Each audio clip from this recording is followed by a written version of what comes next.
d'abord remercier l'organisation du débat sur un sujet très important, puis les intervenants. Donc Simone, effectivement, pour reprendre son expression, qui est une vieille copine, Gérard, que je n'avais pas encore rencontré, et dont je connaissais quand même, comment dire, le charisme, hein, je pense qu'on peut dire comme ça, et surtout je pense effectivement qu'il est en capacité d'expliquer un certain nombre de principes, de fonctionnement, de règles parfois compliquées, parce qu'effectivement le droit du travail est une matière assez complexe, mais pour le moins plus que nécessaire, et tu l'as bien rappelé et très clairement, et avec des illustrations qui permettent à chacun effectivement d'avoir des éléments de comparaison pour effectivement ne pas hésiter dès le premier tour à se positionner en faveur de Ségolène Royal, qui est celle qui pourra faire gagner la gauche au deuxième tour, parce qu'effectivement, à défaut, on est plutôt sur un schéma de 5 années de malheur. Juste ce que je voulais dire, et je ne vais pas développer, je vous renvoie à l'ensemble des documents que vous disposez sur cette question, mais par rapport à ce qui a été dit tant par Simone qu'ensuite par Gérard, je pense aussi qu'il faut insister sur le fait que Ségolène Royal, elle insiste sur ce qui est à maintenir dans l'objectif de sécurisation des personnes. Parce que les personnes vivent des désordres de toute nature, elles souhaitent imposer un ordre qui se veut un ordre juste, mais elles portent aussi, évidemment, un certain nombre d'actions à destination de ceux qui, aujourd'hui, ne sont pas du tout à sécuriser, mais à remettre tout simplement dans le circuit. C'est-à-dire que toute sa démarche, c'est aussi de remettre à l'emploi ceux qui en sont éloignés. On a évoqué tout à l'heure la situation des jeunes, par exemple, avec une volonté très pratique de ne pas laisser plus de 6 mois un jeune sans aucune activité, que ce soit sans formation, sans suivi, sans emploi. On évoquait effectivement les emplois jeunes, et en ce qui me concerne, je reste tout à fait enthousiaste par rapport aux résultats qu'ont pu donner les emplois jeunes, d'autant plus qu'effectivement on était dans le domaine plutôt, tu l'as indiqué, parapublic, à dimension un peu sociale. Moi je crois en l'économie sociale et solidaire. Je crois qu'effectivement dans notre société d'aujourd'hui, on a besoin de créer et d'impulser de nouveaux emplois. Simone a évoqué par exemple sa propre initiative. On a besoin de ce type d'emploi. Les emplois tremplins auront toute leur place dans cette économie sociale et solidaire. Et à l'issue de ces emplois tremplins, on peut accéder à un CDI. Énormément d'emplois jeunes, enfin moi au Caltech, je sais que beaucoup de salariés en CDI étaient des emplois jeunes. Et ils ont été recrutés en emplois jeunes, mais CDI. Donc après il y a différents types de variantes. Hein, donc bon, moi je pense effectivement qu'il y a donc un public tout à fait particulier qui est l'accès à l'emploi des jeunes, volonté donc de créer toutes les conditions pour que les entreprises et les entrepreneurs, et je pense aussi que c'est important de préciser que Ségolène Royal souhaite retisser du lien aussi social à tous les niveaux et s'engager dans un cercle vertueux et ne pas opposer les uns aux autres. On doit opposer le droit aux délinquants et garantir l'application du droit et punir les délinquants. Et tu l'as dit à juste titre. Dans le même temps, il est important de créer les conditions pour que les entreprises existent et créent les emplois nécessaires. Que le service public se modernise, se développe dans un certain nombre de domaines, apparaisse. Le service public de la petite enfance va être une nouveauté dans notre société française, ça va répondre à un véritable besoin. Le service public est une nécessité, il doit savoir aussi évoluer avec notre société.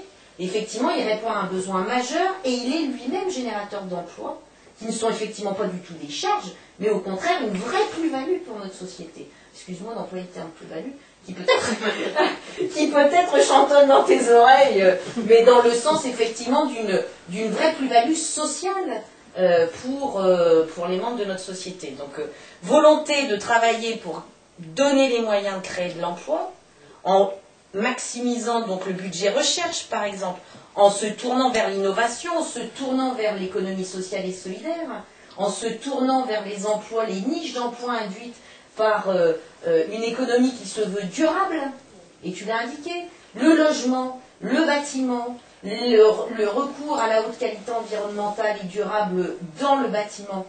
Et bien là, on a vraiment, hein, et tu le sais puisque tu suis ces questions au niveau de la communauté urbaine de Lille, on a des champs entiers d'activité, des niches de développement sur lesquelles il faut véritablement investir, ce qui permet donc de redonner de l'activité à des personnes de trouver un emploi, de vivre dignement avec bien sûr une attention plus que renforcée sur les contours d'un emploi qui doit être stable, un emploi qui doit être durable, hein, et qui donc permet à chacun d'évoluer dans notre société dans de meilleures conditions que ça n'est le cas aujourd'hui. Mais c'est aussi regarder plus précisément ceux qui ont un emploi aujourd'hui pour éviter effectivement que demain il n'en ait plus. Donc c'est aussi tout ce qui a été évoqué.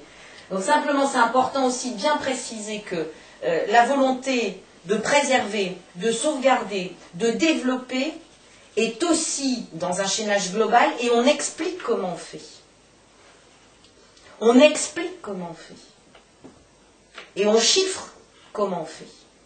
Et c'est aussi pour répondre à la question du « mais est-ce qu'on va vraiment le faire ?» Parce que quelque part on se dit « mais est-ce qu'on peut vraiment le faire? Est-ce que ce n'est pas de l'incantation ?»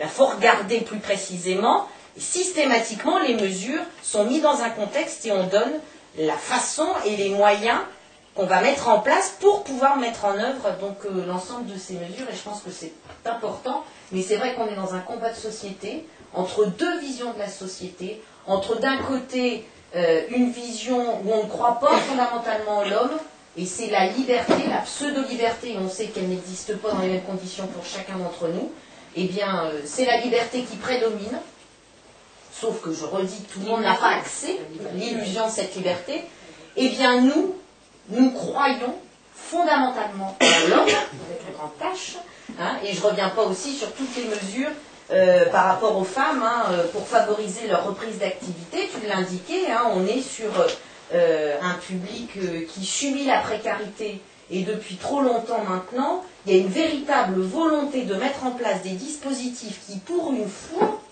apportent des solutions concrètes et pragmatiques qui vont permettre de mieux accompagner sans pour autant régler l'ensemble des problèmes qui enserrent la condition féminine.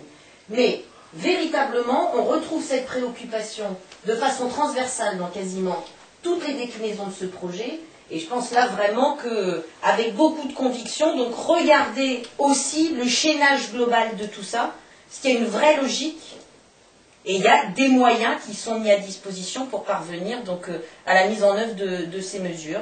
Et puis, je vais faire un peu de pub pour Liliane et je vous invite à nous rejoindre donc à l'ERS ce vendredi soir, puisque à l'occasion de la présentation d'une exposition sur le Front populaire, j'aurai l'occasion de revenir sur une présentation du pacte présidentiel de Ségolène Royal sur un certain nombre de thèmes, hein, plutôt ceux qui tournent autour de la lutte contre l'exclusion et les inégalités sociales, avec bien sûr donc une présentation très succincte, une interaction avec la salle, des questions, on essaiera d'apporter les réponses, et puis un autre thème, et donc vous êtes les bienvenus à cet échange qui se veut le plus fructueux, riche possible. Voilà, merci.